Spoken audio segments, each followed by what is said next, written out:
Cleo, no.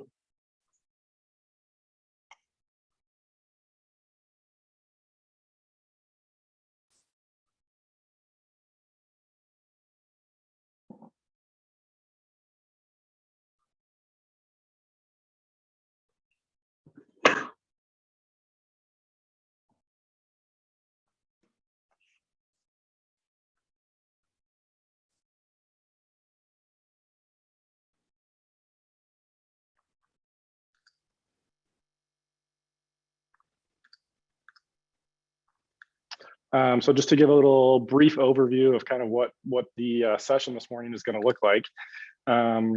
We've got a few returning Big River Farms farmers here who have had their own independent CSAs the past year or two as they've been a part of Big River Farms. And I thought we could just pick their brains, talk a little bit about CSA, how they got started, why they chose CSA as an option for sales for their farming business, and just dig into it a little bit more, talk about successes and challenges. So I wanted to just briefly introduce everybody who's joining our panel today. And then I would ask each of you to just give a brief intro of yourselves too. So we've got Kristen here from Tutti Fruities, Mallory and Lucas from Aliashio Farm. Mei Lee is here from Mompa's Garden. Pierce and Eleanor from Strongheart Farms. And am I missing anybody? Oh, Marissa from Moshke Farm and Gardens. Like I said, they're all in our education program if you haven't met yet. And they all farm at Big River Farms. So thanks everybody for being here. Appreciate you stepping in and talking about your personal experiences with farming and CSA. If you want to just go around the panelists who I just mentioned, maybe say your name, say your farm name again, how many years you've been farming just in general, and then how many seasons you've had a CSA and what your CSA looks like. So I'll pass the virtual mic to Kristen if you want to start us off, and then feel free to pass it to somebody when you're done.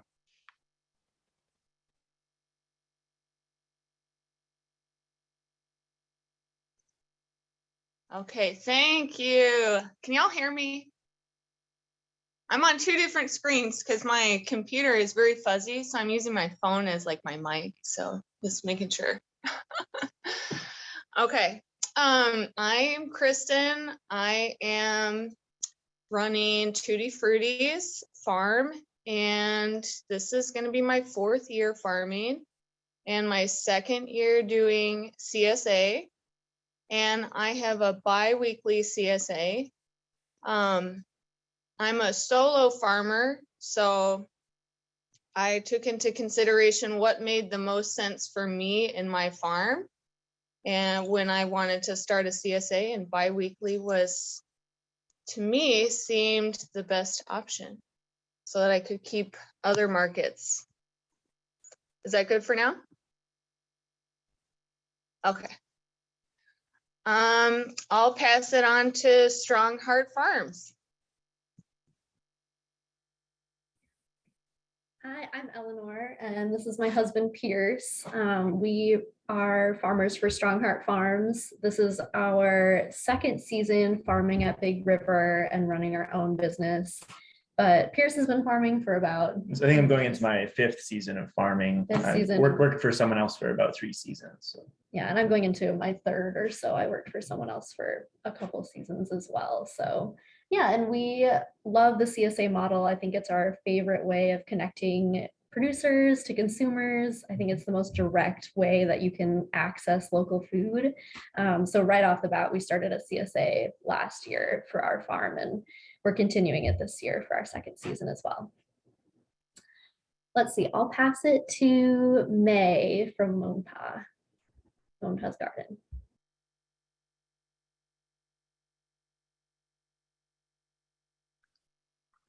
Oh, you're muted still, May.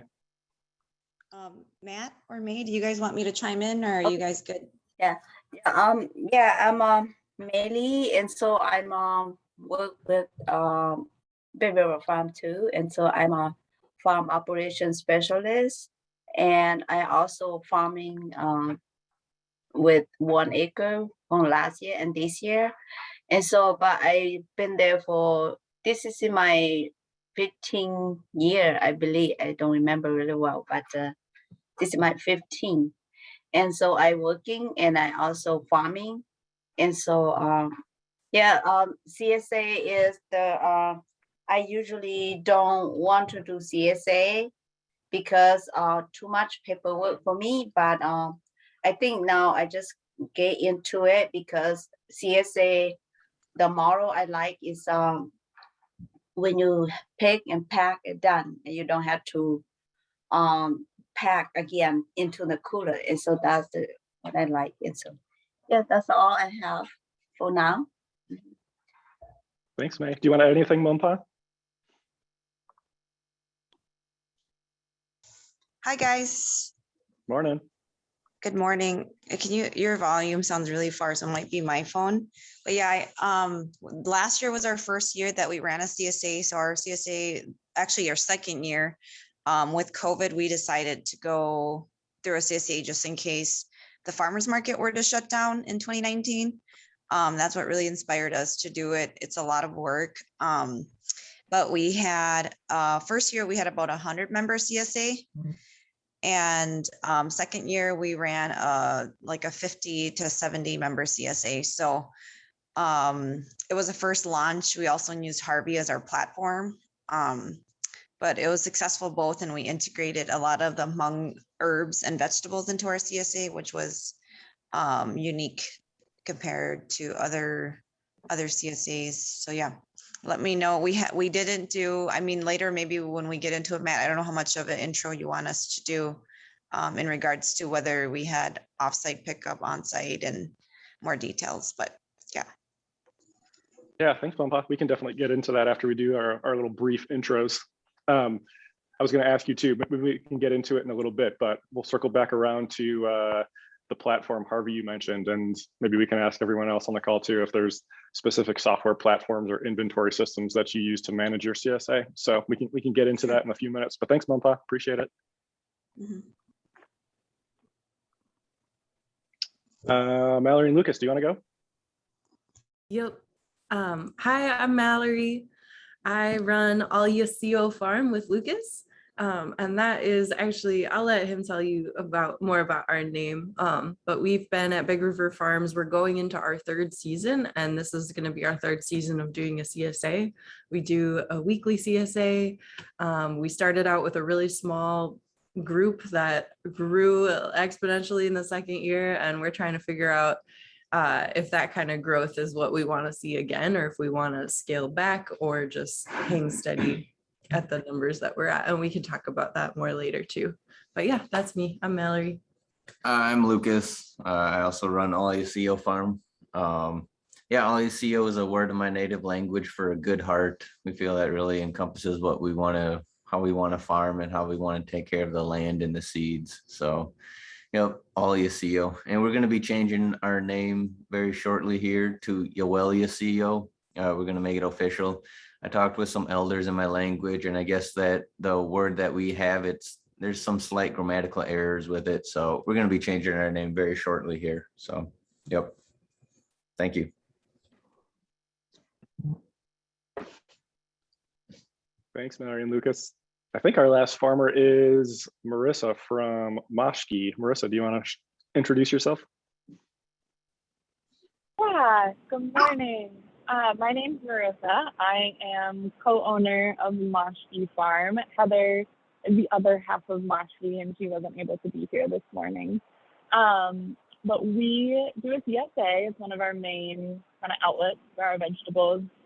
We have about 60 members, and we grow a wide variety of things for the CSA. We try to keep it, interesting for our members, and we chose the CSA because we really love that connection that you get with customers through a CSA, and we love sharing recipes with them and sharing their excitement for vegetables as well. Yeah, I think I'm the last one, so I'll pass it back to you, Matt. Yeah, thanks, Marissa. Appreciate it. Great, thank you everybody for the intros. I wanted to take a step back too, just in case we have folks on the call who aren't familiar with CSAs, to talk a little bit about the model and what they look like. I think it was Eleanor who said, like, it's a great direct sale opportunity and a great way to connect directly with customers as a farmer and as a business entrepreneur, a business owner.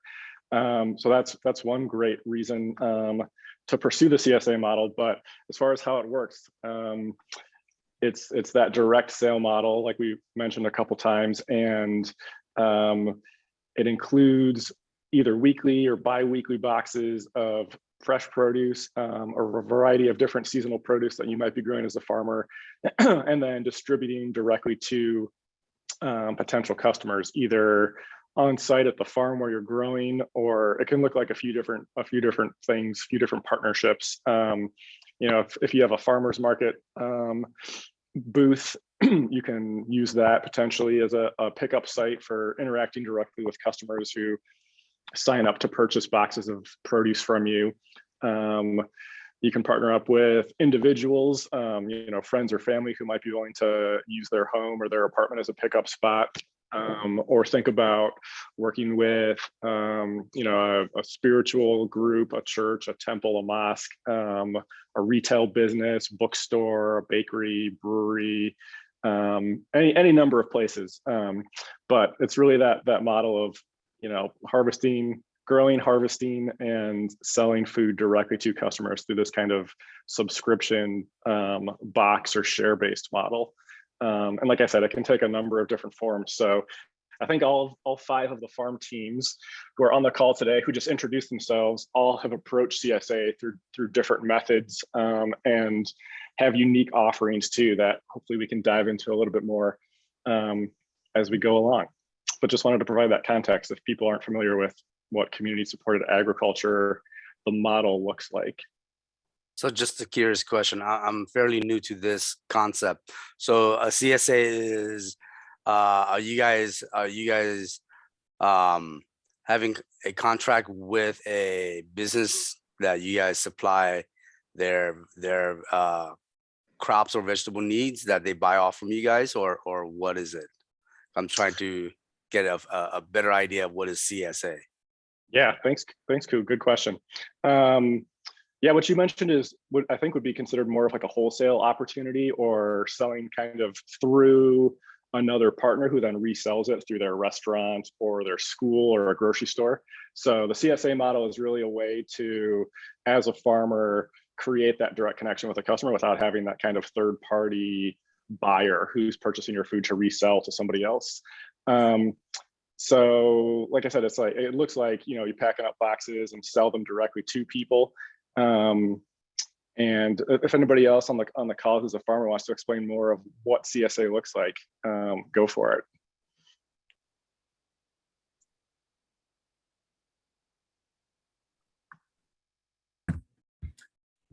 Oh, sure. Yeah. So I love talking about CSA. I love talking about the model. So how I kind of explain it to customers is like an individual or like a family member or a group of friends want seasonal produce from a farmer. They basically invest upfront in the farmer. They say, okay, I'm going to buy a weekly vegetable subscription box from you for like $400. And then throughout the whole season, every week, the farmer packs a box of vegetables for them and then delivers it to their house, to a space where they pick it up, or they come pick it up on the farm. It kind of depends on what the program looks like. So it's basically just like an investment, a consumer investment, and then a subscription that they then get return from what they invested in from the farmer. That's kind of how I like to look at it. And that's how I like to describe it, is like you're investing in this farmer, and this farmer is going to share produce that they produce with you, or meat or vegetables or eggs, whatever they decide to sell. You want to add anything? I'm sure we'll get more, we'll get more into the too. details too. Thanks, Eleanor. Yeah, that's a great point. I've heard oftentimes that it's a shared risk and shared reward model, in the sense that, like Eleanor said, it's asking customers to invest in you as a farmer upfront. So that can either look like they're paying that like $400 subscription fee, like Eleanor mentioned, to you directly at the beginning of the season, which is nice as a farmer and a business owner to have that kind of income coming in upfront at the beginning of the season, and like the winter or the spring, as you're crop planting and purchasing seeds and thinking about what kind of equipment you might need. It's nice to have that money, that capital up front. And that is a risk on their part as a customer, right? Because they're investing in you. There's that kind of relationship and that trust that's being built in the hopes that they're giving you this money to make you successful, to support your business, with the hope that then they're receiving all this great, delicious, fresh produce from you throughout the season. So just to explain a little bit more what that investment looks like and that shared risk, shared reward idea behind community supported agriculture. And you can see that in the name too, right? Like community supported is a big part of what it's called, because it's trying to create that sense of community and that relationship and that direct connection to customers, as opposed to selling through a wholesaler or distributor who's then reselling it someplace else.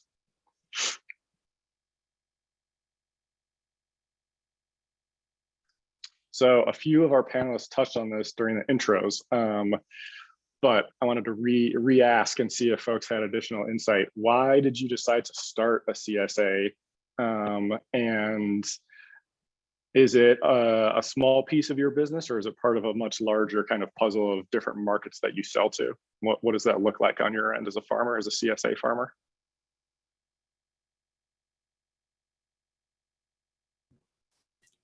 Yeah, I can start for this one. We chose CSA for a number of different reasons. On the business side, it was for that upfront money to start, especially in your, early years as a farm. That really makes a difference to have that cash flow in the beginning of the season. But then also that personal connection, like our CSA members really value like the food that we grow. They take a really vested interest, and so they know what goes into it. And yeah, it's an investment like that. Like they want to see more of what we do, and they get to like reap the benefits of it with us. So yeah. And I have a question. So in the first year, like, how did you manage to get your CSA customers, and how did you decide what is the kind of produce they like? Yeah, that was mostly family and friends, like direct connections, like people, especially those who have known that I have been wanting to do this for a long time. Like just having those one-on-one personal conversations. And then prior to that, did you have experience farming where you knew that you would get a stable production? Okay. Yeah. Yeah. Well, and so that's the other thing too, is with CSA, you can have your own agreement with your customers. They like you, and actually we recommend having it like laid out clearly, like put a little agreement in your registration form, or, have people like have a conversation with people so that everyone's on the same page about there are no guarantees. Like we are totally dependent on the weather, the seasons, plants, pests, like all these different things factor into it. And so they kind of get what they get. And there are things like Harvey you can let people customize. Like bigger farms definitely do that, but for a small farm, it's like pretty understood that you get what you get in the CSA, whatever's in season, whatever is successfully growing. Thank you. Thanks, Mallory. Yeah, that's a good point. I can give a little bit of insight into the Bigger Farm CSA. So we've operated a CSA program for a number of years, and within the past 2 years, I think the trend has been nationally that CSAs have kind of shifted from this traditional model of farmers providing produce they have available on a weekly basis to their members and putting the same types of produce in the different shares for all of the members. So say you have 100 members in your CSA who have signed up. Traditionally, that model would look like all 100 members might get the same quantity and same types of vegetables on a weekly basis as you're doing your harvests and deliveries to people.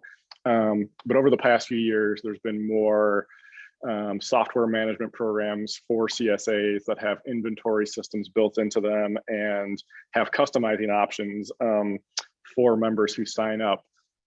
And something to think about if you're planning to create your own CSA, if that makes sense for you or not.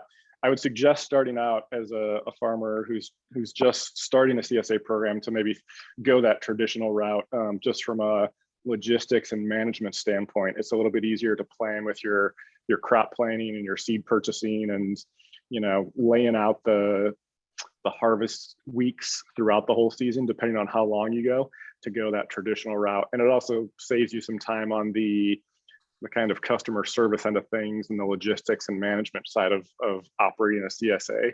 So that definitely, it has its pros and cons for sure. Maybe Mompa can talk to it a little bit, since I know you've used Harvey too, like you mentioned at the beginning. But I'll say for Big River Farms, we had that customizing option the past 2 seasons, which meant on a weekly basis, our members, our CSA members, would receive an email from us through Harvey, which is the software program that we use at the farm to manage our CSA2, that has kind of a digital inventory in it. So we would go out and do weekly harvest estimates in the field to see what Big River Farms farmers had available. And then I would put that all into the software program, and it would shoot out emails to all of our CSA members with a list of vegetables based on that inventory, based on what was available to harvest, and based on their personal preferences that they put into their profiles in this software program. So there's a lot at play there, a lot of variables, right, on top of the variables that come with farming, like weather or pests or other issues that might impact the growth of your veggies or your crops and what's available for CSA. But then there's also these algorithms in the software, like I said, that let customers customize things up front, and then also customize based on those emails they receive to like swap things out based on inventory. So it can get complicated very quick. So I would say as a new farmer, think about starting off in that traditional model, and then maybe going towards that customized model if it makes sense for you. It's been kind of promoted and marketed as, a way to recruit and retain new members. But like I said, there's also a lot of additional kind of logistics and management and administrative tasks that come with doing a completely customized CSA program. So something to think about as you're digging into it further for your own business planning ideas. The other thing I'll share is that we decided as Big River Farms to kind of revert back from that customized model to a more traditional model because of all the additional labor and work and logistics that it put on the back end for us, both as staff and farmers at Big River Farms. So we are going back to that more traditional model this coming season, with the hope that we can spend more time as staff really focusing on providing more hands-on education and support to farmers who are a part of the Big River Farm CSA, and also like the farmers who are part of this panel who have their own independent CSAs. So just a heads up there too. But Mompa, do you want to share anything else about Harvey and your experience with customized CSAs? Yeah, I think to be quite honest, like when I was in your guys' shoes, not knowing about CSAs or even what the heck it is, the simple answer to all of you is like, if you want to provide fresh vegetables where you don't want to. So I think to your question, I wanted to also answer that we have multiple venues of selling our vegetables, like at farmers market, we have wholesale, we have leaf accounts, we have donations that we do. We donate over 50,000 pounds of food to food shelves every year. So we have like a lot of outlets, plus we're running a CSA, and we were also feeding Big River Farm CSA and the Good Acres CSA. So that's 3 CSAs that we were running, and that was a lot of work. There's a lot of burnt out. So I think as you're sizing up, just keep that in mind, that like your health is so important, that the sanity of it, with us customizing, like if someone was missing an onion, we would like literally deliver it to their house. If we're missing 1 or 2 items, because we wanted to excel at customer service for our clients. But it was, so customization, the Harvey template was nice for us because we didn't have staff. Like Big River Farms, you realize they have a whole staff of people who packages and who does that. So we're usually at the farm till like midnight or 2 o'clock in the morning packing. And then we're at the farmer's market every morning at 3 in the morning. And I wouldn't want any of you guys to go through that, to be quite honest, and make a talk to it. But we're like a small farm team with like my husband and I and Chu and some of our in-laws.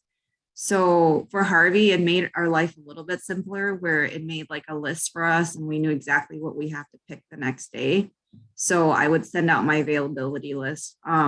Another question to you guys is where do we market? Is we literally just put it on our Facebook and Minnesota Grown. So if you're already not registered with Minnesota Grown, I recommend you to go there because with COVID, I think, and no toilet paper, I think everybody was like running to find food and toilet paper all of a sudden. And like the CSAs, even if you were first year running your CSA, I think everyone would agree that everybody was buying, like food just in case we ran out of food in the food shelves. And then also, it was also our members were very committed to us. They're very loyal clients that we've had over the years, being in farming for 15 years with Maine Chew. A lot of our members were already wanting to join our CSA. We didn't know they would. So they were very committed. We had our drop sites to make it easier. We weren't like Big River Farms where we drove around town to different like bakers or locations to drop off. We actually just did it at the farmers market. So we had them pick it up there. That was also very stressful for us because we would have about 50 to 100 boxes to pack in one night, plus pick for the farmers market. So logistic this year, we're changing it up to Wednesday for them to pick up from us. And we found out that they really love the farmer interaction where they want to see us.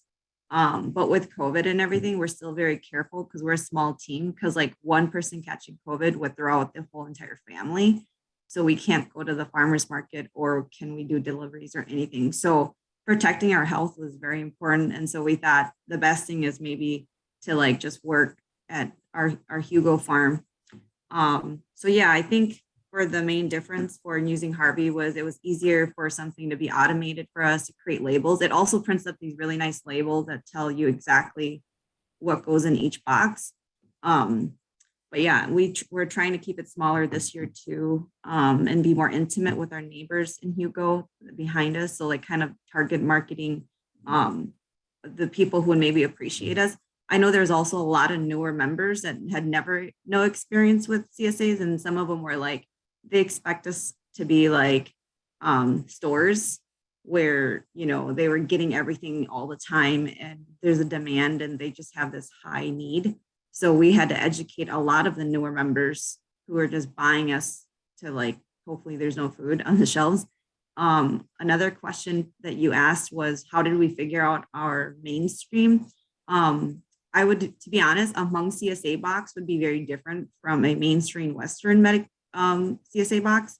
So like we incorporate a lot of our greens and hmong herbs and into the box, and we taught them how to eat it. So for those who wanted to be courageous, would join the CSA for some reason like that to get variety, but we still kept like your regular like beets, corn, just stuff that you would find on the shelf in the mainstream market. But if you go to the Asian store, like our vegetables are very different, like there's bitter melon, there's different types of vegetables. So in a way, like people started liking the hmong herbs at the end of the year and started ordering it, or like the Thai chili peppers. So we always were including a recipe in every single box so that they know how to prepare the food. And some people don't eat vegetables, so that's why they get ambitious and they also join your CSA because they want to be more healthier. So yeah, I think to let those of you know, be ambitious and try to, I think we've been in it for 15 years and we never thought about, some of the people on the panel today like came into farming and jumped right into the CSA, and we were not ambitious like that. We were afraid of, the manpower. We didn't know how to write newsletters. We didn't know how to recruit for CSA members. But over time, we found out that the farmers market, we were already building those loyal customers. And so when we opened and we launched, I believe it was really successful. I mean, to start first year with 100, we didn't know there was that much interest in a CSA. So yeah, I hope that helps a little bit. I don't know if I tried answering most of the questions that I heard. Yeah, that was great. Thanks, Mompa. Yeah, go ahead, Beta. Thanks. I had a question. So you had mentioned, the 3 different CSAs, and then you mentioned about 100. So what is the acreage of land that you're using for this operation? I want to let you know that we decreased 5 acres to 1 acre last year, and we had the most production off of 1 acre versus the 5. in the last 15 years. So a lot of people, and I will tell you, 1 acre should generate you in profit about 10 to 20,000. So if you're not generating that kind of income off of your land, you're doing something wrong. Even off of a 1/4 acre, you can generate about 30 grand. So I'm taking a class called Market Gardener right now. And I think a lot of people, when I first started farming, we thought in our culture, especially the Hmong culture, we feel like we need more land because we need to, plant more. And over the years taking the classes, I think we're the most senior there at the farm. We just never left because we never found land. But we kept staying there at bigger farms, coming to class and doing and so my husband came into business with me this year and he's like, what if we went into 1 acre and we were just more efficient and we crop rotated and we really were intentional about our planning. So all the classes now that you're taking, it's so important that you have a mentor to help you plan it. And you're kind of going head on head. So having May and Chu farm and having my husband and I farm, we all have different types of farming. My dad has his way of farming, my mom has her way, and we have our own ways. So as a team, how do we agree? So what we did was we said to them, one course that I used to teach Big River Farms, and there's one course that we taught called Profit to Farming, and it's like a crop enterprise. And what you do is you track one crop that you plant and you find out, what are the pros and cons. So beans for us was really a time where it took away a lot of time. We had to take care of it, but we made very little profit. So sometimes it's the enjoyment of the bean, our dragon tongue beans are authentic variety, but even though it's laborious, we're still planting it because it's, a rare variety. So I think it's important on your early years to really measure what your production is. So as they're teaching you how to log everything, you want to look and say, my field. So I realized we're donating about 50 to 70,000 pounds of food off the field. So I remember I went to the Good Acre and I said, our entire farm have so much stuff we waste every season. So then that's why they created the LEAF program over the years, was there's all this waste. And the Good Acre was actually founded to have us farmers bring our value add good and to train to take all our wasted food or our food that's not being used and convert it to cottage food. So there's so many avenues that was created because of that. So just to give you some background, that's what I would recommend is really planning and seeing how much productivity you have from your land. Because planting 20 rows of tomatoes and only selling 3 rows of it is not efficient, right? So, and there's only so many people that can weed and keep up with the weeds. So I think learning and strategizing over 15 years, I did the math this year and I was like, wow, we had the most production ever and the best, most efficient sales. And we had a really good team this year. So despite everybody's learning curve. Mm-hmm. So when you say from 5 acres, you came down to 1 acre, what was the change in profitability from earlier years to coming down to 1 acre and the CSA model? I would say about 100,000. Oh, so in 1 acre, 100,000 was something that you could aim for? Yes. Okay, thank you. So I want to say our CSA ran from $500 to $350 to $900. So I think a lot of you, once you learn, my parents we really didn't know how to keep records when, I went into farming. And when we came to Big River Farms, we kept keeping it. So it's so crucial that when you develop your farm models that you start keeping your Schedule F, as they tell you, because once you go buy land, you're going to need that. And it's a reevaluation every year of what you're doing successfully and not. But I always say that profitability is always not a good thing, because then it could also affect your your health if you're overworked. So just really make sure you can scale, be driven, be mission driven, because that's what's going to drive your client. Our customers, even though our stuff may not look the best because of heat. So for example, this year, the heat was really, really crazy. And our stuff was maybe more bitter. Well, that's because stuff was sprouting really fast, and climate change affects this weather. So writing a letter to your CSA members explaining, saying, hey, this year we have a heat resistant. Once it's too hot like that, then stuff could taste more bitter. depending upon cucumber, it's not going to taste like every other year. So like explaining and educating them about the food they eat is very important when you run a CSA. And that's how you retain your members. So I don't know, I'll stop talking. I think I'm talking too much. I want to let other people see. Yep. Thanks, Mompa. Appreciate it all. I was going to say, I just wanted to touch on what you said about education being a huge part of the CSA model too, and really thinking about that as a farmer. If you're thinking about the CSA model, like Mompa said, to kind of continue establishing that relationship, that direct relationship with people you're selling food to. So it might look like, I think both Eleanor and Mallory already mentioned this, but just laying out what your expectations are of customers who join as members at the beginning of the season when they sign up, so they kind of know what they're buying into. But then, like Mompa said, also throughout the season, as you're packing and distributing these CSA boxes to members, doing some sort of like weekly communication with them. And it doesn't have to be super fancy. You don't have to buy a software program or, you know, a subscription model to a software management program to operate it. It could be an email.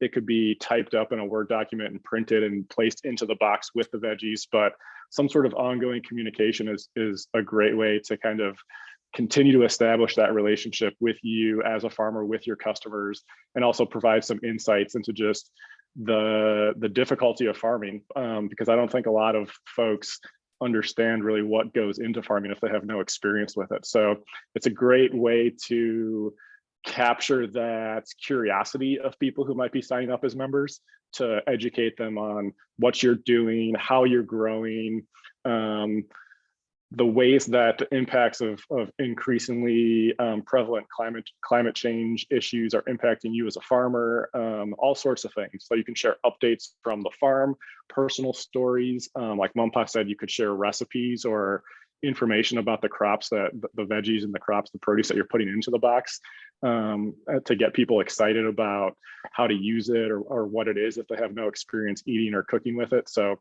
lots of educational opportunities too. And like Mompa said, it's a great way to not only establish that relationship with people further, but also to provide them with context and information and knowledge, and that will hopefully ensure that they come back season after season and continue purchasing directly from you. So I wanted to highlight that too. And also something Mompa said was really think about the balance of your time and your health. I think that's a huge point to touch on and to reflect on, is just, you know, you can shoot for the stars and like do as much as you can, but also, you know, reflect on how much time and energy you're putting into it, and if it's worth it for you as an individual, as a farmer, and also as a business operator, because you want to make sure you're not just getting burnt out, putting all this time and energy and not getting enough sleep. So it's good to step back and reflect on that too, on your own personal health. Make sure you're taking care of yourself too. Just another question. So this CSA, is this like a one turnkey package solution that you guys sell it to the farmer, or which includes, you know, processes and marketing stuff, or how does that look like? Can you describe a little bit further, Ku, as far as you mean like how it's like marketed and promoted? No, like you guys keep referring to CSA stuff like that, but my question is it a one turnkey package, kind of like, you know, how in real estate where they sell you a one turnkey package where they give you all the videos that you need, all the marketing stuff, all the tools, how to get this going, all the process, and how do you sell yourself, all that stuff. Is that like a one turnkey package that you guys sell it to the farmers to get into it, and then so that it explains every steps how you go from step A all the way to step Z or whatever it is, so that you get your farming going, or how does it look like? Is it some? It's not, if it's not a one turnkey package, is it you know, different things that you guys put together, and you guys give it to us, or how does that look like? Yeah, I'll say we as an organization, as Big River Farms and the food group, don't have kind of a package set up like that specifically for CSA. I would say it probably plays out more across just like our education programming and the classes and the hands-on like field days and things that we provide as part of our education program. So I think it's a longer term kind of thing as far as, you know, there's classes on seed starting and crop planting and greenhouse planning and marketing to CSAs and all sorts of stuff. So I wouldn't say there's like a one turnkey package of like information that we just shoot out for CSA. I'm not sure if there's other organizations that do provide that, or if any of the like software programs have information like that. But if any other farmers have insights into that and want to share, that would be awesome too. I know that every farmer runs their CSA a little bit differently, and that's just like personal preference and like how you manage things. But for me personally, when I was learning how to run a CSA, I followed Corinna Bench. You can write that name down if you want. She has her own kind of business where she teaches farmers how to be a CSA farmer. And she has a podcast and a website and a YouTube channel. And I watched like all of her videos and listened to a lot of her podcasts when I started planning my CSA. And she kind of described like, okay, how do you want to set up your CSA? How do you want to market it? How do you want to do all this? And she kind of gave some step-by-step resources on how to be a CSA farmer. I know she's not the only one that does that, but Corinna Bench is one person, and I can put the name in the chat so that you guys can kind of look at her resources. But she's like made her living, like her life, off of teaching farmers how to be a CSA farmer. And I know there's other people out there who do it. I'll just have to look them up, but she was kind of the main one that I followed, and she might be a really good resource for you. And she was free too. Her podcasts are free and everything. So okay, I'm gonna share a little bit about CSA. Cool to you. CSA means that you can contract for 18 weeks. CSA delivered to the house. CSA means community support agriculture, and that one is when they contract with you and you need to plan and deliver to their house for 18 weeks. Each year you have to find, you have to have a brochure and send it back to your previous CSA, and who want to join, they can come and back. That's what I just, we do our CSA, just that model. Yeah, I don't know if I answer your question about, this is just to share.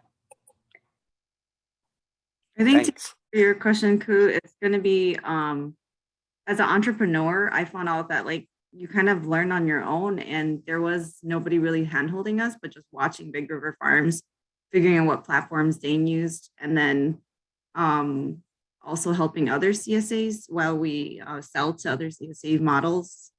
And so for us, it was just a copycat, you know, who was already doing it and how do you get there? So I think the first recommendation would be, I don't know if Big River Farms would provide this, but I know that Katie Kabubachak was hired on as a consultant to help farmers who are transitioning off the farm. And so every farm is so unique that it's important that you work with a mentor to help you. And I believe right now Becca's in that position, which was my older position where Kajua was. So what I would recommend you guys to do is to utilize them also as a sounding board, as a business plan. And maybe a CSA may not be for you as a first year.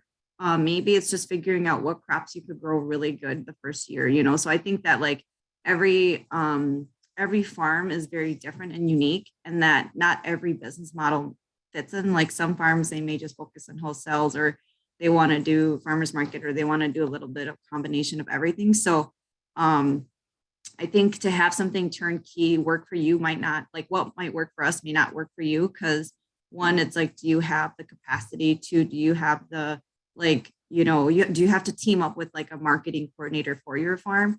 So for example, May partner with me to be her marketing coordinator, you know, so then as a team, you kind of almost have to find your strength, because English wasn't easy for my parents. And then I'm also not the, you know, I have to learn farming from them too. So we kind of cross train and cross learn.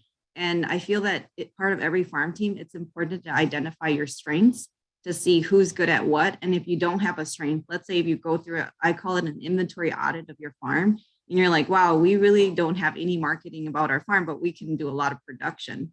So a lot of the production could say, oh, we can grow a lot of vegetables, but we don't have a market for it. That's when you start getting creative as a market, as a farmer, is that's where we got, where we're like, wow, we have so much produce still out in the field. Like, who can we sell it to? And we're like, oh, well, let's try this for this year. So it's almost like a pilot too. So I would say, no, it's no one has come up with a turnkey model yet to say this is step 1, 2, 3, 4 of developing a CSA. And maybe that might be, if there is an interest in this group, that might be a development course. I mean, as a Matt post this class, to maybe come up with a simple like how to for those who are very beginning as a result of this class. So just a suggestion. Yeah, thanks, Mampa. That's a great idea. Yeah, I'll follow up with Becca and we can chat through it too. I wanted to just highlight what Kajua put in the chat. If you have any questions about CSA in general, like feel free to follow up with me and Becca, who's our education specialist after this, and we can chat through any questions you have. And she also put Katie's name in there, which has been mentioned a few times, our farm mentor. So we can connect you directly with Katie too, and she can provide some more insight and answer any questions you have about CSA as well. I wanted to go back to one of the questions that popped up earlier that a few folks had started talking about, but really diving into how you started your CSA and what your initial process was for connecting with customers. If Mallory or Lucas or Kristen and Marissa want to share, since you haven't had a chance to talk much yet. Yeah, I definitely wanted to share many things here. So I'm so sorry, I couldn't hear me. Sorry. I was thinking just right before we switch the subject, I just wanted to add one thing for Ku, because I also know, I think we talked about it briefly in the beginning, but the Big River Farm CSA, I think is a good way to kind of get into CSAs, because you are not only, there's not a lot of back end you have to do, but we are also going to be focusing on all of the farmers that are part of the Big River Farm CSA. If they want to like learn more about the back end things before they start their own, to kind of bring you into that whole process as well. So I think that is a really great starting point, because I know it can be hard to just like jump into your own CSA if you don't feel like you already have a community you can tap into. So that's a way, you can give produce to the Big River Farm CSA and then kind of learn how we do it so that you feel more comfortable going on your own. Sorry, Kristen. You can. Oh, that's a great point, Jeff. I was just going to say, yeah, that's a great opportunity if you apply to be in the program and have access to land at Big River Farms. We operate a CSA where, like Jeff said, we as staff do a lot of the kind of behind the scenes management of it. So that takes off some of that risk and some of that labor that you would have to do as an individual farmer. And our program, our CSA model is, we call it an aggregated or cooperative CSA, which means instead of just one farmer growing all of the produce for members, we source and purchase food from a bunch of farmers who are a part of our program, and then collectively sell all that through our CSA program. So it's a great opportunity, like Jeff said, as a farmer to participate in an existing established CSA model if you're a part of our land-based program, and kind of learn the ropes that way too. Go ahead, Kristen. Sorry, we cut you off. I have stuff to say. Okay. So I want to say to anyone that is thinking about getting started, I'm here to help if you have any further questions. I haven't been on a lot of the video chats. I work a lot during the winter, and so I'm not able to be there in person. And so I watch the videos, later and stuff. So that's why you haven't seen me, but I really am here if you have any questions. I started out, just to give a little background, I did 2 years of farming at Big River Farms and did sold to only farmers markets. And that is because I wanted to be separate from Big River Farms. I wanted to have a name for myself as a farmer, but also I wanted to gain confidence in my farming ability. And I didn't think CSA didn't work for me then, because I needed to have practice in a farming scale before I got into CSA. So I don't know where a lot of people are at, if they've been farming for a while or if this is your first year. It depends, I think, upon a lot of factors of your ability as a farmer and having confidence in your farming ability. A book that really helped me is it's called The Organic Farmer's Business Handbook. And so I can put this in the chat too. But this book was very helpful for me in determining the scale of the CSA that I wanted to do. I chose to, like I said, I'm by myself. And so I have to think about in the beginning of the year when I'm doing my farm planning, not only what crops do I want to do and how much I will need of each crop, but I also have to think about what I can as one person be able to handle. And so I wanted to start out with a smaller size CSA, and I wanted to do bi-weekly. And from this handbook, I used their technique of working backwards, which I really like, and I'm doing that again this year, where you have an end goal, and then you work yourself backwards to how do you reach that end goal. And so I had, and it goes over not only just 1 year, but like a 5-year period. And so I use that model as like a starting point. And then again, thinking about long-term getting to a certain point.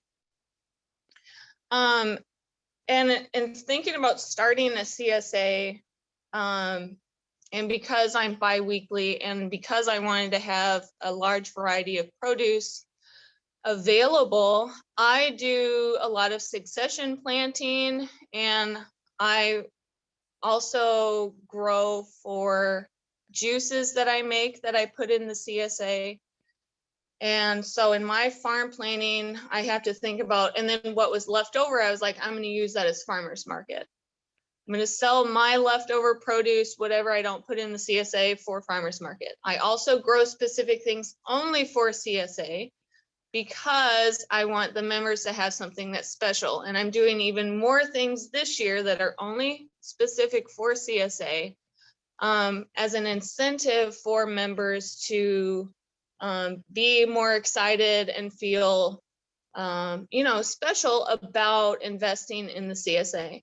I also just say, hey, if everything grows right, this is what you'll get, right? Because you never know what might happen, as a lot of farmers are saying, of course, right? And I even was like, farming is like the biggest gambling, occupation there is. And then I was like, actually, maybe CSA members are the biggest gamblers in farming because they're the ones that are like, oh yeah, I'll give you this money. And then they may not get all the rewards from it. But one thing last year I learned is that, and because it was my first year, I was like wanting people to not feel let down by a CSA, but also at the same time, I realized that I did not charge as much as I should have for my CSA. It came out to 35% of my annual sales for my CSA. And that is, pretty good. I think I want to keep it not as like a main focus. And so when you work out your farm plan and what you want your farm to be, I want to have like different areas where I'm gaining income, just in case like one falls through, I have another. And CSA, I use it more so for, okay, what kind of things do I need to pay for up front? And that's what I want my CSA to cover. And so that's how I looked at how I wanted to scale my CSA, was what are all the costs that I need to finance up front? I need the CSA to cover that. How many CSAs do I need then to cover that amount? And I also want, leftover 3,000, or I can't remember exact number. I wrote it down, but I have so many notes. but I wanted to find out like in money, a way to understand why I was doing the CSA, what it was covering for in my farm, and then also factor in how much profit I wanted, what, percentage of profit I wanted from the CSA. So that's how I came up with the scale that I wanted. And also I thought about, what, again, I could manage myself and not rely on someone else to be there. I did have an intern that came on board for a while last year. She wasn't there for the whole summer. And she helped out a lot. And when she left, she started a full-time job and left, but I was still able to do everything without her. And so I think that's important too, is I wanted the CSA to cover part of the stipend that I was paying for an intern. So if you're working by yourself and you're like, I want to scale up, you're going to need help. You're going to have find a way to then, pay for someone else to help you out if you don't have family that's helping you out or friends or something. Also for the CSA, I want it to be accessible to people. And so I have had members do payment plans.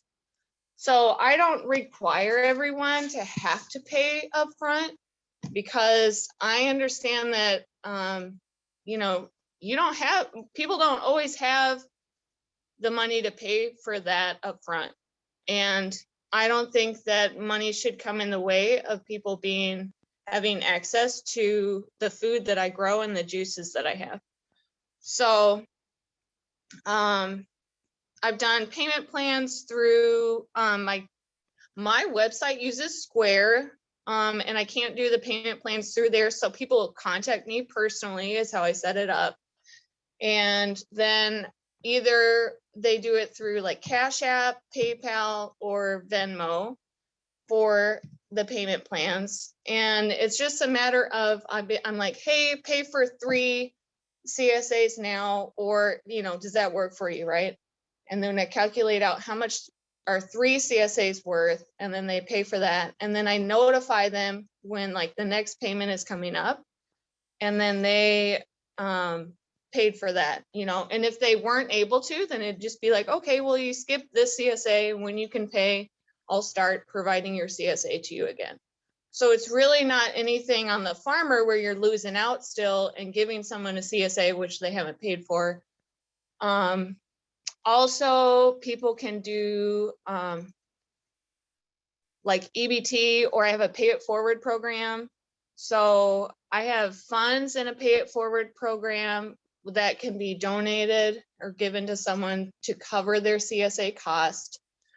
And can I interrupt you for a few questions? Yeah. So how do you guys, I know that maybe I didn't hear, I think someone may have asked a question, but how do you guys come up with your CSA customer or client? And you mentioned about having your CSA customer pay through various ways.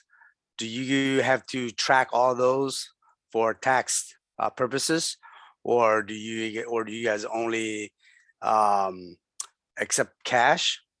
And if cash, do you guys have to also track that for tax purposes as well?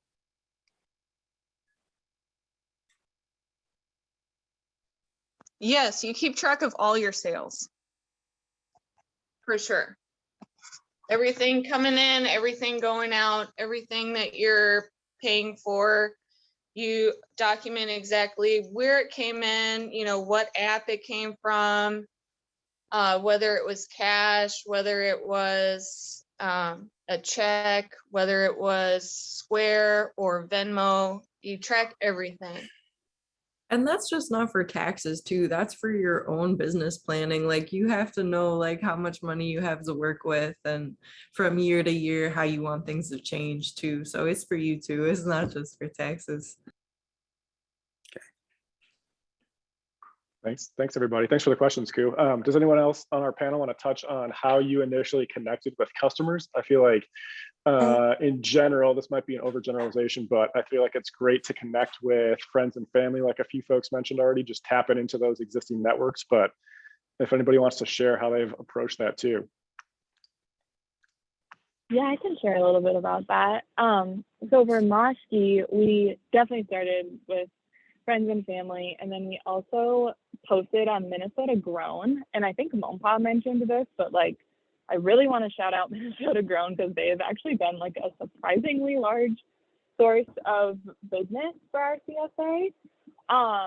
And then I've been less good about it this winter, but I think, you know, keeping up regular, like once you're 1 year in, keeping regular communication with your CSA members, I think is really important. So I try to send out regular newsletters, even throughout the winter, and post on our social media accounts just to kind of like keep us in people's minds so they might, you know, remember that like our CSA is coming and buy our CSA in the spring. And then I also just wanted to mention there's like so much amazing advice being given here. I think in terms of recruiting friends and family for your CSA, if you have a handful of people that you know are flexible, so whether that's friends and family or just members that like you've communicated with that agree to this, like it is so helpful to have a handful of boxes that you can kind of flex. So if you're just like 1 or 2 items short on something, you know, like if you have 25 bunches of kale instead of the 27 you need, instead of feeling like you have to not put kale in the boxes, it's nice to have a handful of people that you can just like, you know, give them an extra tomato instead. And so recruiting friends and family has been really helpful for us in that way too, getting started.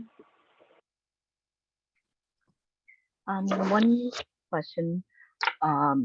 So, you know, how do you guys determine like how many of, I mean, like the variety of things, like how many variety of produce should a farmer have when considering, you know, to start a CSA? Yeah. So I'd say it's really personal depending on the farm, and that's what your customers are coming to you for is like whatever you happen to offer. So for us, we do like huge variety because that's how we enjoy farming. Like we really enjoy and value growing 100 different types of plants, but not everybody has to do that. Like you just like a lot of customers would be really happy with like a couple dozen maybe varieties over the whole season. Like it really is personal like that. For us, we have kind of a formula that we try to track for each of our boxes. We have like a salad green, a cooking green, a couple of herbs, like maybe a big item if there's like a watermelon or a winter squash or something that you can include. There's a tea, there's like a couple of, you know, random seasonal items that are always changing. So that's how we lay it out. But that's, again, that's like our personal style of farming giving us that formula, and that'll be different for every farm. Yeah, I agree. It is very kind of personal to your farm and your growing style. We try to aim for 10 to 15 items per box. I think that, I don't know, my understanding is that skews maybe like a little bit larger than some of the other CSAs I know. But that, you know, ensures that there's a variety. And we also follow a similar formula of like making sure there's like a salad green, like a, what I don't know, what I would call like a meaty vegetable, like a tomato or a squash or something like that. And then what was the other thing I was going to mention? Oh, I just wanted to add one more thing about finding customers too. We have found success in partnerships as well. So like we partner with someone eggs and chickens, and so we're able to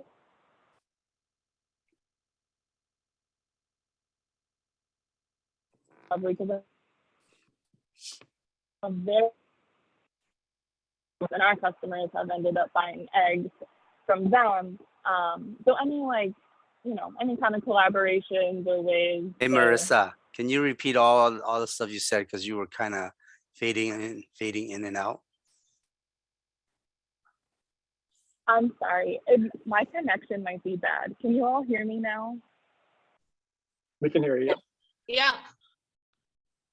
Okay, so I mentioned, so everything I just said was we put 10 to 15 items in a box and also follow a similar formula that Mallory was saying of like a salad green, a meaty vegetable like a tomato or a squash.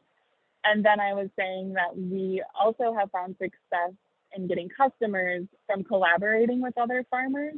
So we partner with another farm that does eggs and chicken, and some of their customers have ended up buying vegetable shares from us, and some of our customers have ended up buying eggs from them. So any kind of like cross, collaborations like that, we've found success in recruiting more customers that way. Kind of a win-win for everyone. Yeah, thanks, Marissa. Does anyone else want to touch on partnership ideas like Marissa mentioned, whether it's like an add-on with an outside farm partner or other ways that you've partnered with organizations or farms to promote and sell your CSAs? Well, I just wanted to say about D, when you're planning out and want to have a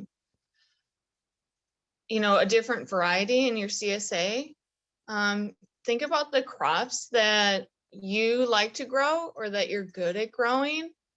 And then also think about when you're farm planning, what's going to be harvestable and when.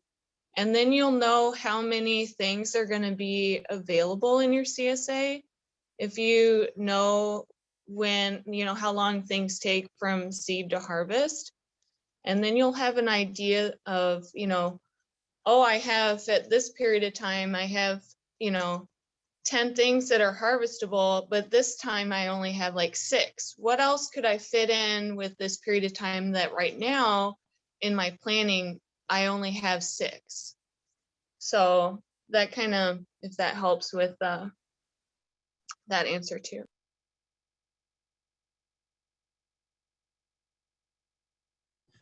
Yeah, one other fun thing that we like to do is like add some apples. Like I think last year we found an apple orchard that was near us, and we kind of talked with them a little bit, worked out like a slight little deal with them. I think we did a promo on our Instagram page or something for them, but added just like a few apples to the CSA box, or we harvested some of the grapes that are at Big River Farms, or some other wild foraged or wild harvested items like that too. We like spending time in nature, and it's like, oh, hey, these are in season now. Let's go find some of these in the woods. And then, being responsible of how we're harvesting that, but then adding that to our boxes too. So it's like, I don't know, it's kind of like a little niche little market or niche little item to add to our boxes, and it's fun doing it. I think it's a nice surprise for our CSA members to get some fresh apples in their boxes, and yeah. It's a good learning opportunity too about those wild foods. Nice.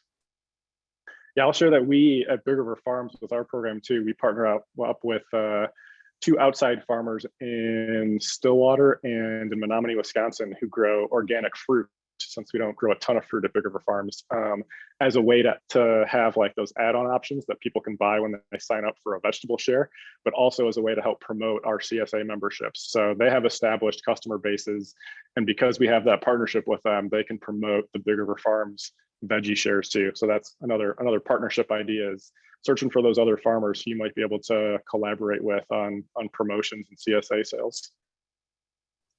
I have a question. How many customers do you plan for per your acre?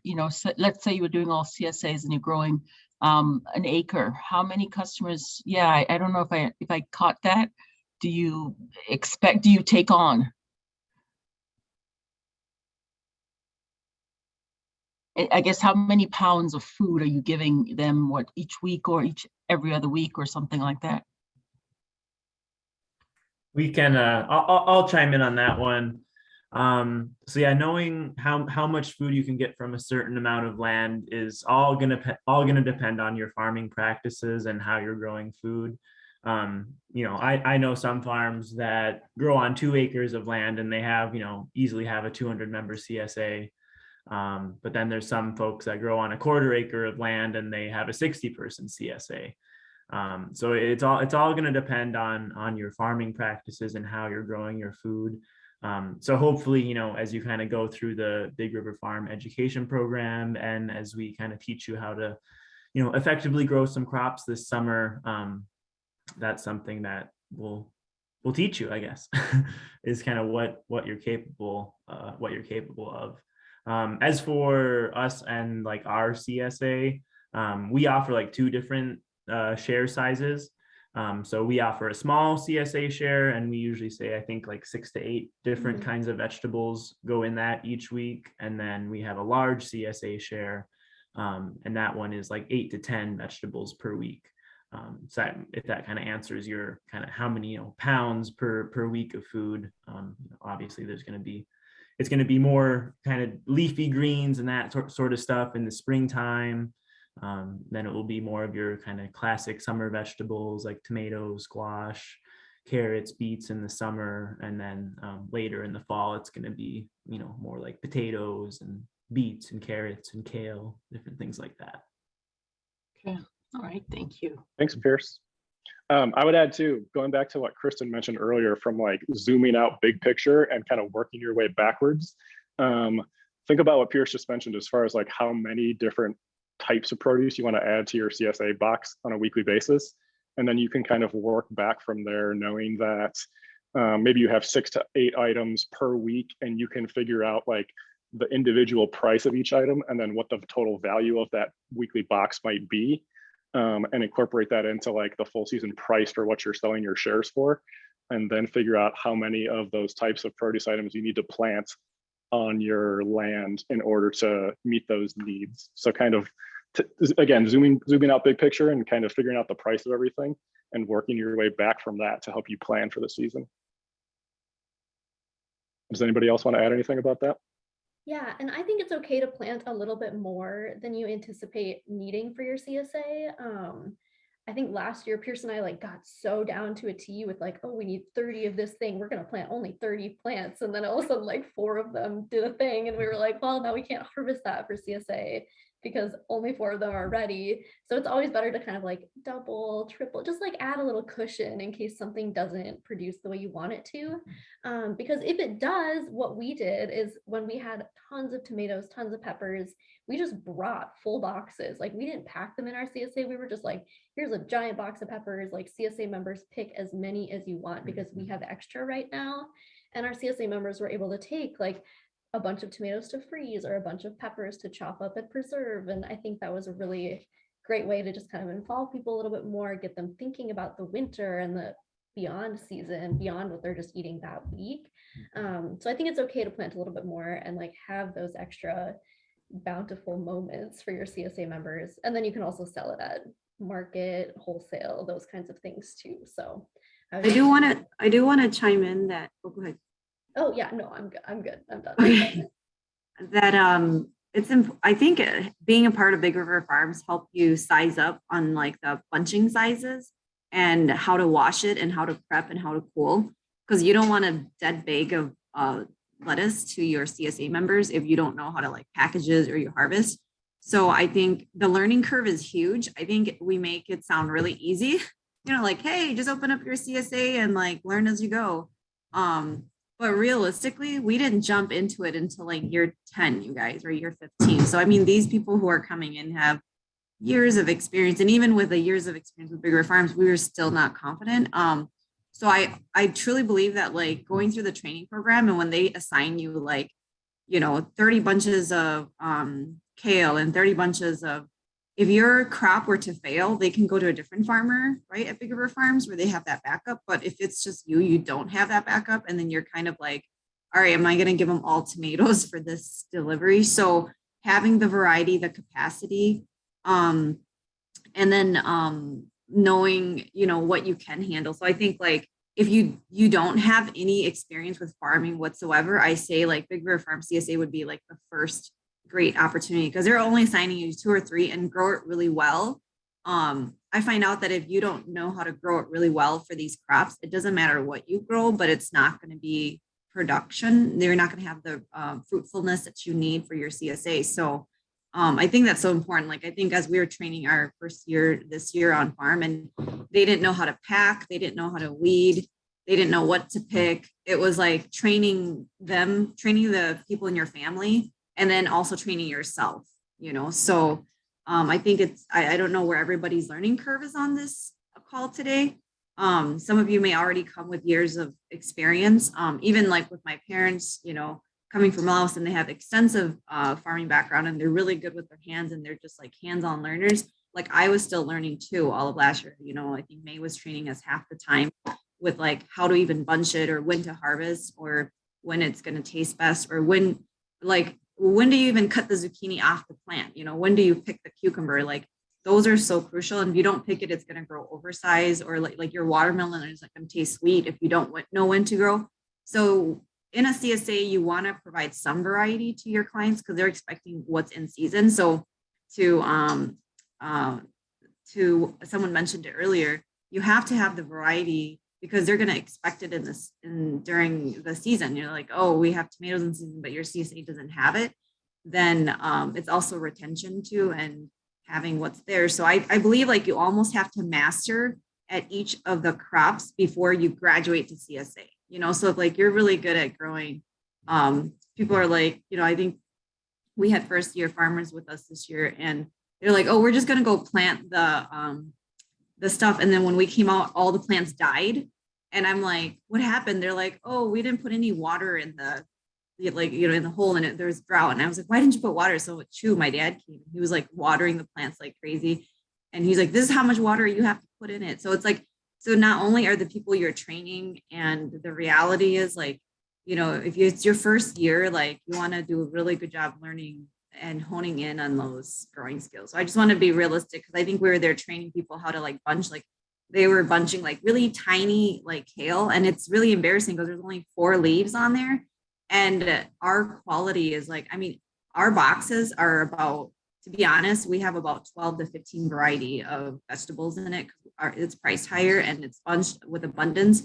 And we pride them on like saving for the winter. So we focus on like freezing food. Like in the Hmong culture, we freeze all our food for the winter, and we don't like know how to can, right? So we freeze everything, we blanch everything. So we teach a lot of that. So in the winter season, people appreciate us, our CSA, for that reason. So I think it's important that your quality is important. So if you start like giving them seconds, or like your leftovers, like your clients aren't going to stay with you.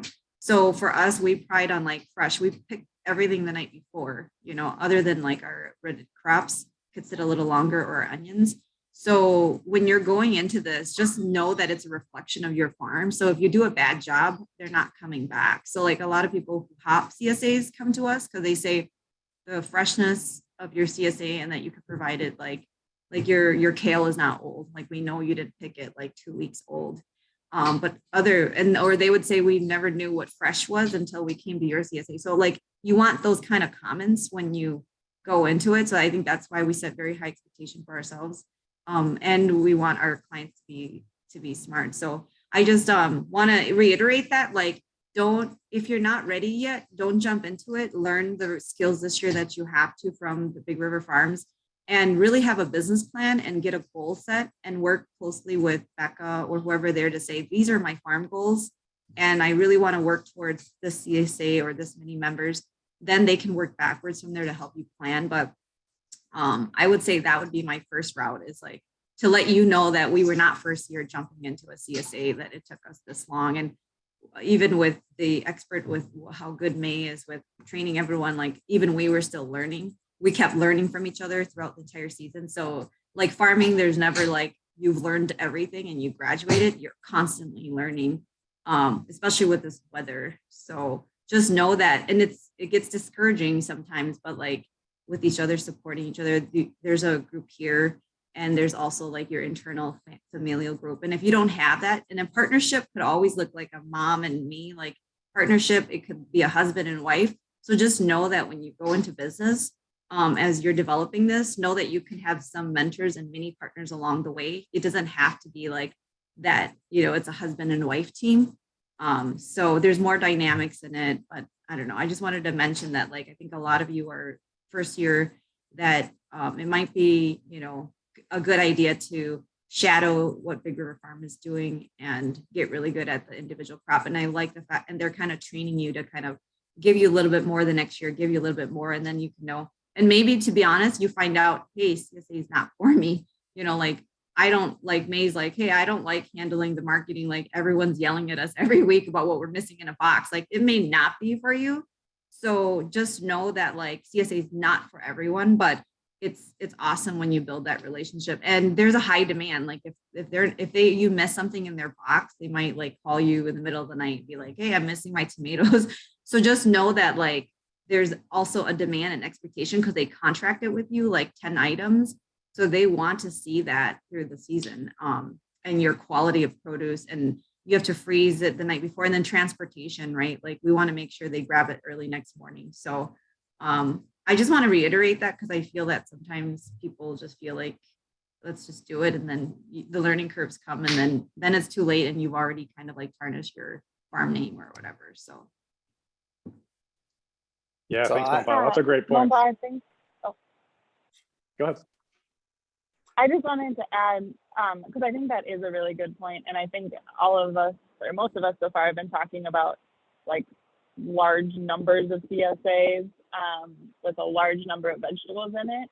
But one of the beautiful things about CSA is that it is like community members investing in your farm, and so CSA is like, you can really be successful as long as you manage expectations of customers. And so you can absolutely do 5 shares with 3 vegetables in each box. Like, there are no rules against that. You just want to make sure you communicate that up front so your members know roughly what they're getting. So I think if you're, nervous about jumping in or starting out, or CSA is like a very new concept, but like an outlet you're interested in exploring, like I would just add on to what Mompa said about just start small, and you can always build. You can also build later in the season. Like, a lot of people will have already maybe thought their CSA shares, but there might be people who missed the boat in July who are like, it's tomato season and now I want a CSA. So I think our first year is like, it's a little more of an art form than it is a science to figure out your farming style and what works for you. So that would be my 2 cents on that. Thanks, Marissa. Lucas, were you going to share something? Okay, I thought you guys jumped in. No worries. Yeah, both great points from Mompa and Marissa. Start small and scale up as you're able to. Don't chew off more than, or don't bite off more than you can chew. Do what makes the most sense for you as you're on that learning journey and on that learning process. I wanted to reiterate what Mompa said too about partnerships. Going back to our earlier conversation about like how you promote and market your CSA, think about as you're starting out, it can be difficult if you don't have a ton of experience growing like a diversity of different crops to take that all on as yourself. So also think about maybe partnering up with another farmer who's more established, and maybe you can collaborate on a CSA together, so that if there is, weather or pests or something that damages your crops, or for some reason they don't look great, then you have that kind of backup or insurance plan where you can partner up with another farmer and collaborate in that way too. Something that we did, and I think Moshki has done this in the past too, is buy like one item for our CSA from another farmer and then feature that farmer in our newsletter and, social media and stuff like that too. So that's another idea for partnering with other farms. Did you have a question, Dee? I see you raised your hand, your virtual hand. Yes. Oh my gosh! Right when you said that, it's like it's slipping out.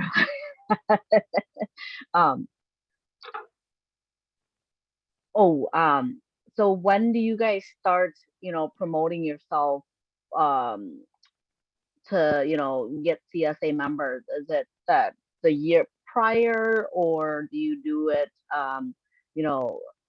as you're starting to grow things? or starting, like right now, prior till when things are ready for harvest? Like when do you guys start that?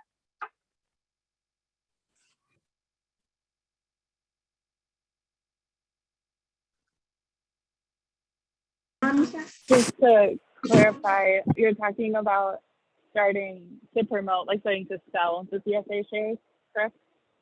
Correct. When to recruit CSA, share members to sell to. Yeah. I can speak to Mashti on that. We will start selling our shares next week, actually.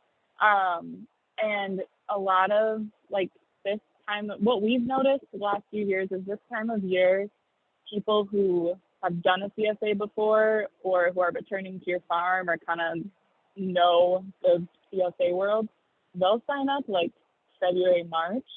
And then first time CSA folks will typically find us in like April-ish. Yeah, like April. Because I feel like when spring comes, you get like a second round of people who are like, oh, the vegetables started growing. Like, I want in on that.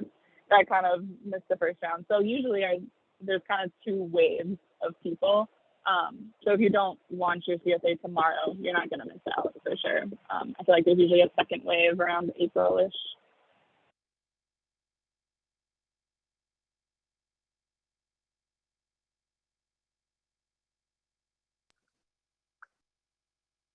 Yeah, I can share too that once you have a more established CSA, it can be a great opportunity to tap into existing members from who have already signed up, who have participated in your CSA at the end of the growing season. So, as Big River Farms, we have this established CSA program that's been around for a while, and using Harvey, that software program we mentioned before, when folks sign up, they have kind of a virtual profile, and we have an auto renewal process. So all their credit cards are on file.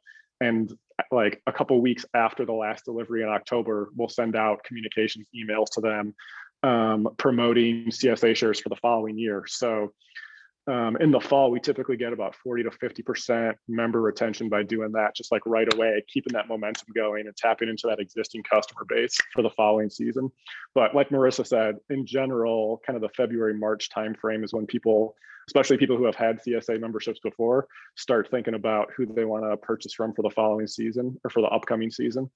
And then just to reiterate what Marissa said before too, like those folks who maybe are new to CSA or who haven't been members before, they might hold off and wait a little bit longer until the spring pops up and the seasons change, or even closer to when the season starts, right, in like May or June, as you're prepping to roll out deliveries. So anytime between late fall, early winter to February, March, April is kind of a broad timeline for when to start searching for members and promoting your membership sales. I just wanted to add like the directories to sign up. You want to do those in January because they close on like Minnesota Grown and Land Stewardship Project. They close their directories early. Yeah, that's a great point, Kristen. I was like, oh my God, y'all already want that stuff. And because I decided to do mine like, I think in January last year, I was like, yep, I'm going to do it. And then I was like, already past the deadline for land stewardships. And I just contacted the person and I was like, oh my God, I missed your directory date by like 2 days. Is there any way that I could still get on? And luckily he was like, oh yeah, that's fine. But yeah, it was really quite early to sign up for like to be on the CSA directory. So that's just a side note for when you want to start your planning and getting the word out. Yeah, good point, Kristen. Know those deadlines. They're often pretty early. Same with farmers market vendor permits. I feel like those are often in the January, February timeframe. So good point, Kristen. I put those links in the chat to the Land Stewardship Project and the Minnesota Grown directories if you want to check them out. I also put a link to a group called Local Harvest that I don't think has any deadlines. It's more of just an online CSA directory that's national. So that could be a good option. That's free too, that you don't have to pay a fee for.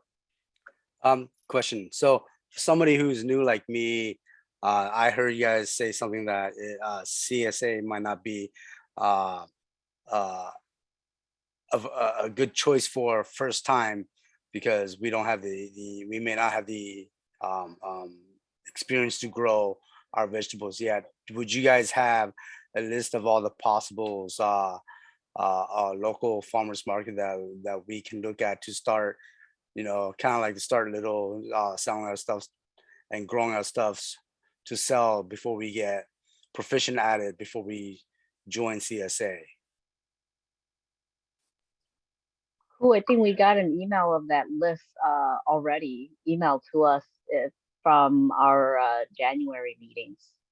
I joined in late, so I didn't get that. Yeah, there's some online directories for sure of farmers markets that we can share with you, Ku.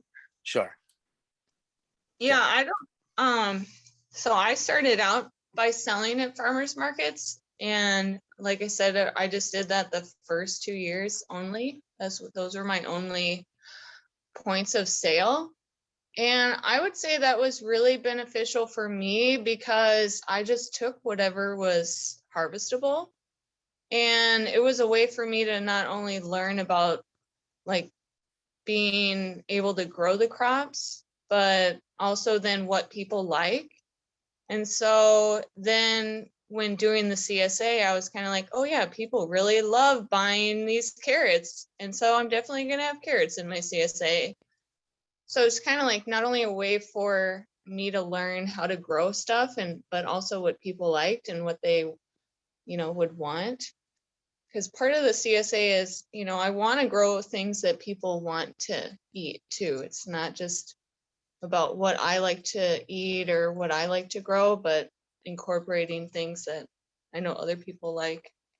I just wanted to share, I don't know if y'all can see this really good, but Eleanor mentioned about, this was a while back, the planning of, how much you needed for, to grow your CSA.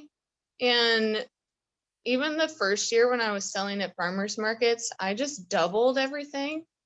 So I was like, I want to yield, like 200 pounds of zucchini. Okay, how many plants do I need then to yield 200 pounds of zucchini? And I doubled that amount. So then I, planted whatever, I'm not going to do the math right now, but so I do that for every year. And I do that with every produce item that I have. And at the end of the year, I go back and I look at the yields that I actually got. And if they matched my calculation of what I first wanted, what I expected to grow. And so far, that's really helped me in my planning. And I've been able to come out with the yields that I want. And so I don't know where this idea came from, if I read it somewhere or not, but and then also last year I learned about how some plants I actually need to triple the amount that's planted instead of doubling it. And that's just in terms of like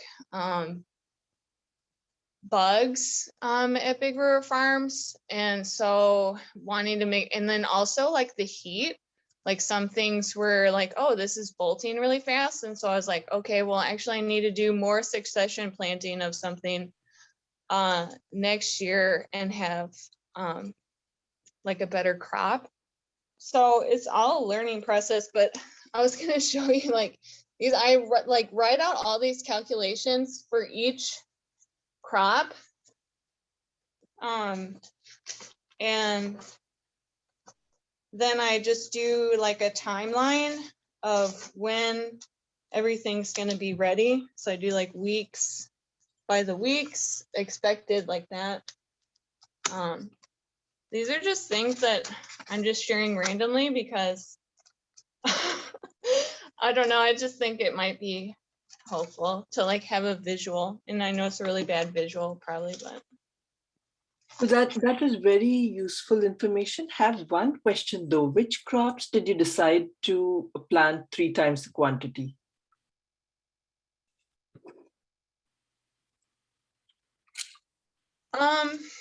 Yeah, so like for instance, the cucumber beetles are really bad and they just keep getting worse every year that I've been there. And so this next year I'm doing less planting of, I'm doing a lot of my greenhouse planting and then transplanting is going to be less, but for more frequent. So I'm going to be doing less seeding of zucchini, for example, and cucumbers, but like transplanting more frequently. So that if the bugs get to one, they don't get to like the whole, you know, transplant. I did 3 transplants of those last year, and the third one was the best. And I think it's because the cucumber beetles got to that one the least, because they were just kind of dissipating. But that's just kind of an example of like, oh, the cucumber beetles were really bad for the first 2 succession plantings of those. And my yields were lower, and then my yields were better upon the 3rd succession planting, and the bugs weren't as bad. So I'm going to do actually even more succession planting of those and less, but less quantity to begin with, if that makes sense. So instead of doing like 6 trays, I'm going to do 3. Like every week, do 3 trays. And that's just an example, but, and then, another thing that I'm doing differently this year is to have people like maybe that are interested in CSA, but they're not quite sure, is to have CSA boxes for sale at my farmer's market. And so I'm just going to pack up extra CSAs and have them for sale at farmer's market, ready to go for people, and promote like CSAs for in that way too, for maybe if people are interested like the next year, or they just want like a box ready to go.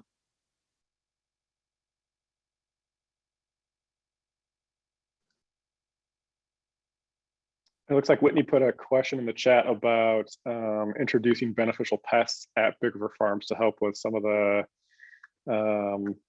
things like squash beetles or cucumber bugs. Does anyone know if we've done that in the past?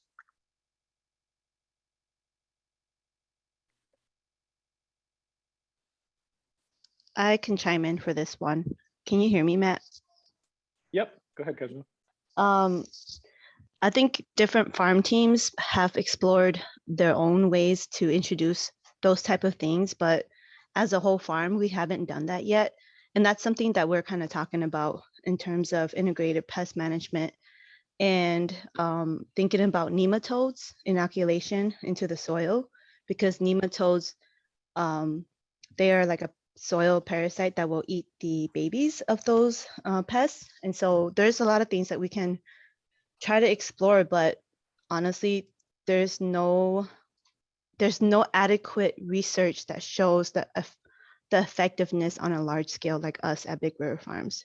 So if you are a farmer and you want to do that yourself, you can, but you need to make sure that you know the source in which you're getting those things, and also make sure that it is approved through our certifier before you actually buy it. So if you, for example, know of a source, please reach out to Becca, and then Becca can check in with the certifier to make sure that it is an approved method. I think last year we have a couple of farmers who wanted to use spiders, and I think some of those things might have been approved. And I don't know if, Marissa, I don't know if you guys ever went through with it or not, or any other farmers want to chime in on, you know, how you guys use predatory types of insects to do pest management.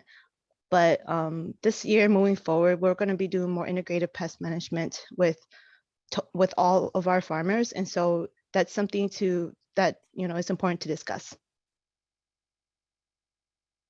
Thanks, Yeah, Kaja. we did look into that, and Heather was actually the one that looked into it, and she knows way more about that for Mashti. But maybe send me like a direct message if you want to talk more. We did not end up implementing it. And again, Heather knows all that, but maybe send me a direct message if you want to talk more about that. It's definitely something that we're interested in. Do you know when you guys will start offering that class, or when will you guys start having that class so that we could join?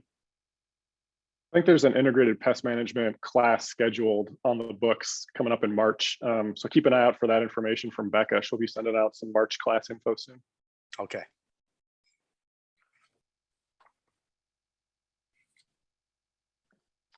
One thing I wanted to share too, just as a tip for promoting CSA shares that came up, thinking back to those partnership discussions, and some folks had mentioned, maybe they have sales at farmers markets and they have those relationships with customers already established, and like tapping into that base as a way to connect with potential future customers and bringing CSA shares to sell at farmers markets.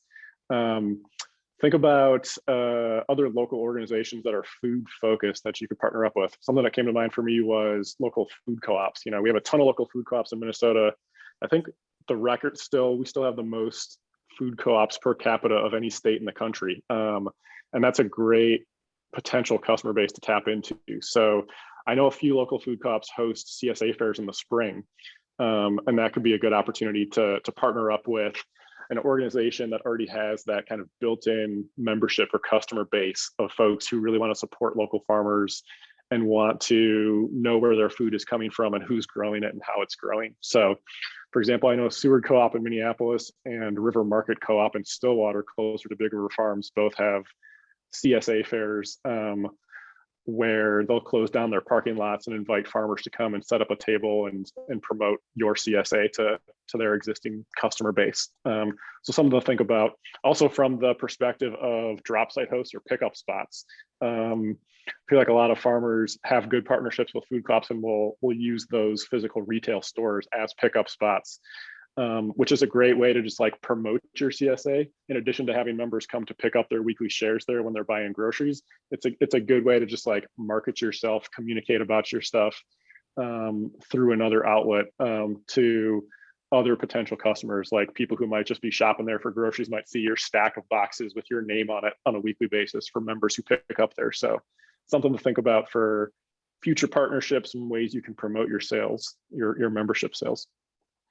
We've got a little more than 10 minutes left. If there's any other topics that the panelists would like to touch on, or other farmers on the call, if you have further questions about CSA. I just want to touch on creating partnerships with people. I highly recommend calling places and being really persistent with finding partnerships.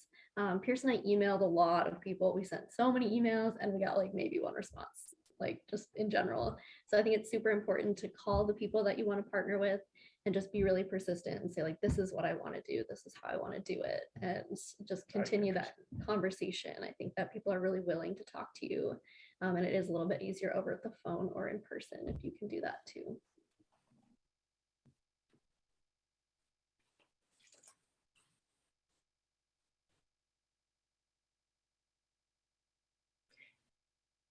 I have one question. So, Kristen, you were mentioning, something about the cost, the cost. So you try taking enough payments so it covers the cost of the growing season. So what is the typical cost that each one of you incur for, the acreage that you manage? For an acre, how much would it be? The cost inputs average, what is the cost input that you see?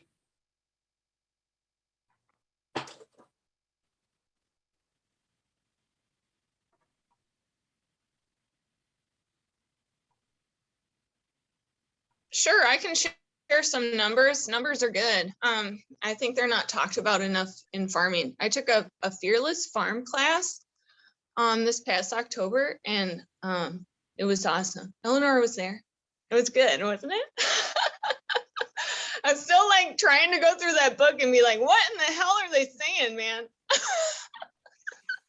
But yeah, so you try and project what your expenses are going to be at the beginning of the season, and just on everything that you need for your farm to operate, so your operating expenses.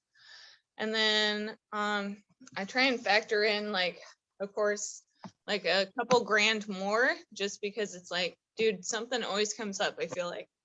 So I have 10,000 down for operating costs.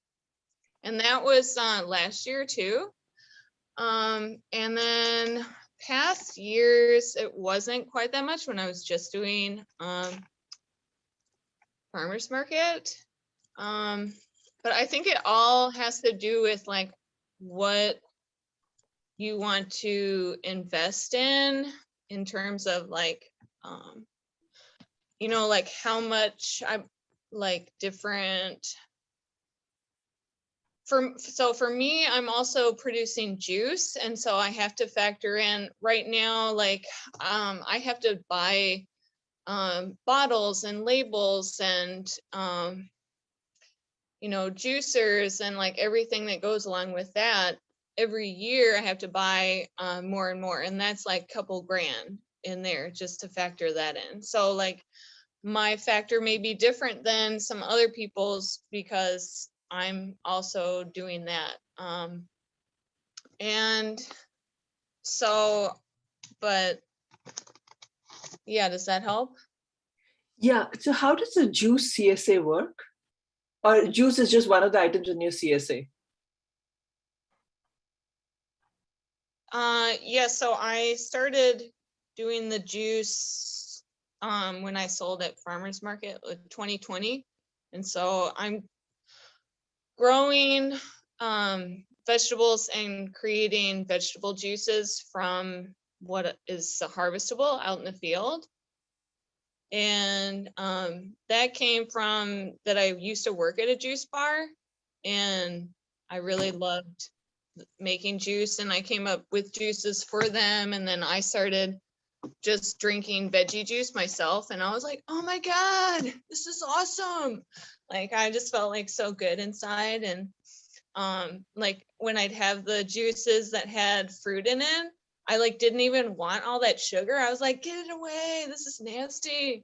And so like it made me want to like eat and drink better. And like, so, and then I was like, I gotta share this stuff. And so, and it's really fun for me because then I get to be creative during the summer, you know, and like come up with that different stuff. But yeah, so it's just like a value added thing that I have, and it's considered still a product of the farm because I'm growing everything that's in the juice. I'm not adding anything from off the farm. That's good. Thank you.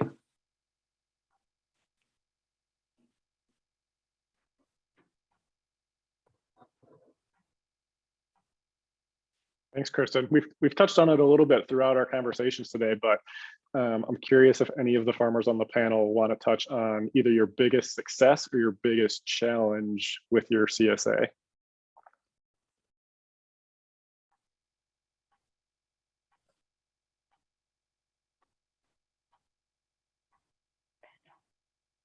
Panel coming out. Okay.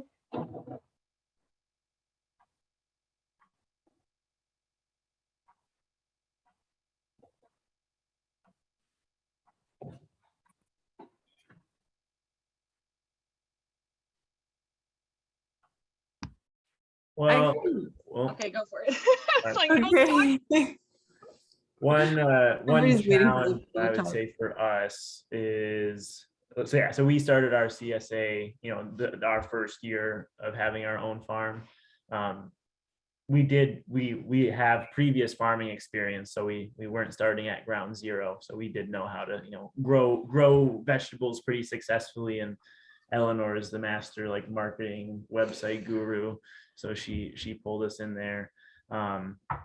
But since we started our CSA, our first year farming, I think a challenge for us was just, you know, we had basically zero customer base. Like, you know, we weren't established at all at any farmers markets. No one knew who we were.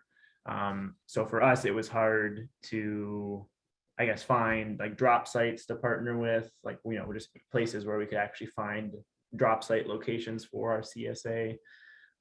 That was a bit difficult. like many folks have said, this last year, I think we had like 13 CSA members.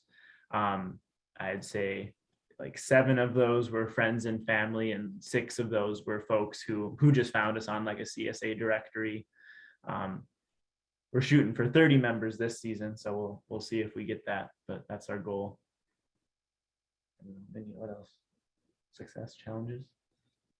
I think you touched on a good amount of them. Okay, Yeah. all right.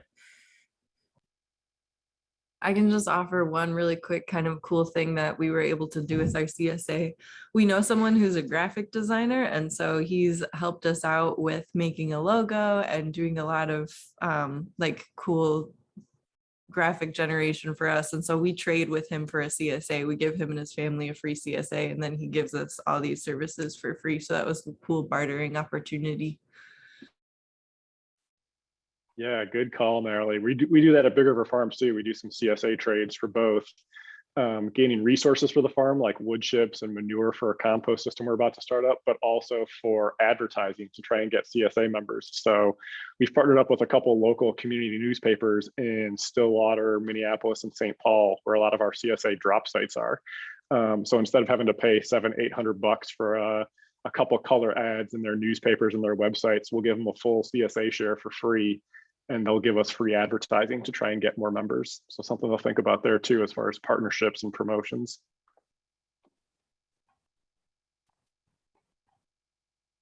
It's awesome that you brought up the your design person, Mallory, because yesterday night, I just came up with this awesome idea for what our logo is going to be, because we don't have a logo yet. And so I was going to reach out to you guys to see if you guys know any, anyone that can put my idea into on paper for me.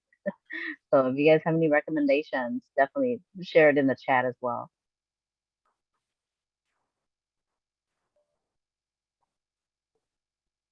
I think I'll share a success and challenge for Mashki, or success at least. I'm trying to think about challenges. There were plenty, but one of our biggest successes really, I think, was our partnership with North Lakes Farm, which is who we partner with for the chicken and the eggs. I feel like that really, like, our customers were just so happy. Like, I think it was really exciting for them to get such like a well-rounded box, like to have all of your vegetables and eggs and chicken for those who eat meat kind of all at once was really exciting. One of our challenges too is just with COVID and everything, because CSA, like, we do a CSA because we really love that customer connection, and it's just been really hard to like really connect with people. Like, we would love to do potlucks or events or like meet them, and it's just hard to gather large groups of people. So that's definitely been a bummer for us, but yeah. Thanks, Marissa. From a going back to talking about kind of niche products or like add-ons or additional offerings and partnerships, would you be up for talking a little bit about your cocktail share? Yes. Oh my gosh. Yes. My mind has been so laser focused on vegetable shares this session. Our cocktail shares have been a huge success. So we also offer cocktail shares once per month, and we create cocktail bases with the things that we grow on the farm. So for example, we did like a lilac, like a base to make a lilac gin and tonic, or a tomato margarita. So our box includes basically everything except for the booze. We can't really hand out alcohol, unfortunately. But that's been a really exciting way to connect people with the farm in like a unique and unexpected way.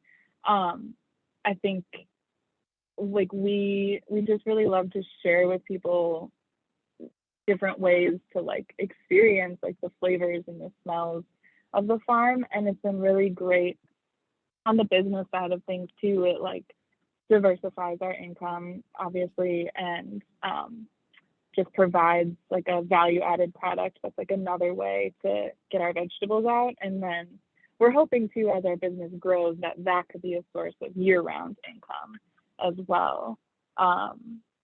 So yeah, I think, yeah, if anyone has questions about cocktail shares, I'm happy to share more. I'm sorry I haven't brought that up at all yet. But feel free to email me too or message me.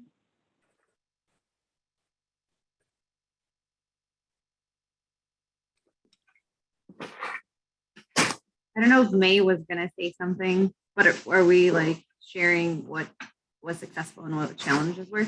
Okay, I'm gonna share a little bit about combination, a lot of not just one thing, but I'm gonna go jumping back and forth. And so, yeah, I will recommend. We talked last time about CSA, and so CSA is you don't scare because we just put into and to good and we call pro and con, and so they're really good. And so if who first year they feel like they're gonna be really good in vegetable, go ahead and try it.